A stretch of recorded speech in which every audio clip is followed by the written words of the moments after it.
ஹெப்பியான பாடலாக உருவான கோட் பாடல் தாறுமாறாக ஆடிய விஜய் த்ரிஷா. விஜயின் the greatest of all time படம் வரும் செப்டம்பர் 5ஆம் தேதி திரையரங்கில் ரிலீஸ் ஆக உள்ளது. இந்நிலையில் இந்த படம் ரிலீஸ் ஆக இன்னும் 47 நாட்கள் மட்டுமே உள்ளதாக ரசிகர்கள் கமெண்ட் செய்து வருகின்றனர். இந்நிலையில் இந்த படத்தின் ஒட்டுமொத்த ஷூட்டிங்கும் நிறைவடைந்து போஸ்ட் ப்ரொடக்ஷன் பணிகள் தற்பொழுது துரிதப்படுத்தப்பட்டு வருகின்றன. தன்னுடைய ஷூட்டிங் மற்றும் டப்பிங் பணிகளை நடிகர் விஜய் நிறைவு செய்துள்ள நிலையில் அடுத்தடுத்த நடிகர்களின் டப்பிங் உள்ளிட்ட பணிகள் தற்பொழுது விறுவிறுப்பாக நடந்து வருகின்றன.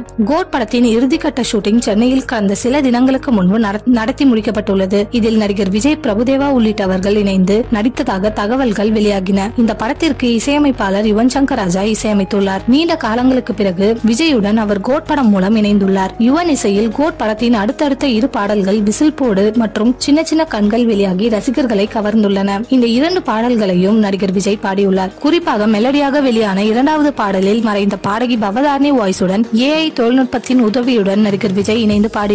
இந்நிலையில் ஆகஸ்ட் முதல் வாரத்தில் இந்த படத்தின் 3வது பாடல் ரிலீஸ் ஆக உள்ளதாக கூறப்பட்டுள்ளது. படத்தில் நடிகை த்ரிஷா விஜயுடன் இணைந்து பாடல் ஒன்றுக்கு ஆட்டம் போட்டுள்ள நிலையில் இந்த பாடல் தான் அடுத்ததாக லிரிக் வீடியோவாக வெளியாக உள்ளதாக கூறப்பட்டுள்ளது. லியோ படத்துக்கு பிறகு இந்த பாடலில் விஜய் மற்றும் த்ரிஷாவின் கெமிஸ்ட்ரி மீண்டும் ரசிகர்களை கவரும் என்று எதிர்பார்க்கலாம். இந்த படத்தின் இசை வெளியீடும் ஆகஸ்ட் மாதம் 3வது வாரத்தில் நடத்த திட்டமிட்டுள்ளதாக கூறப்பட்ட சூழலில் அடுத்தடுத்த அப்டேட்களுடன் படக்குழுவினர் ரசிகர்களை சந்திப்பார்கள் என்று எதிர்பார்க்கப்படுகிறது. படத்தின் ப்ரமோஷன்களும் முழு வீச்சில் நடத்த திட்டமிட்டுள்ளனர். ஏராளமான ரசிகர்களுடன் கோட் படத்தை இயக்கி முடித்துள்ளார் வெங்கட் பிரபு. வழக்கமான அவரது கொண்டாட்டங்களுடன் கோட் படமும் வெளியாகி ரசிகர்களை கவரும் என்று எதிர்பார்க்கலாம்.